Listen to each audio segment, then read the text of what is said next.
چیزی نیست، نظره، چشم حسودمون پول. نظره مامان چشم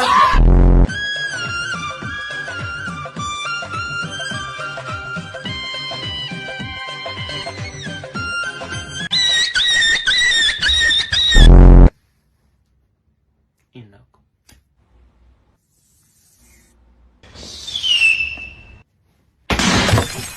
اون فندک چی بود تو جیبه؟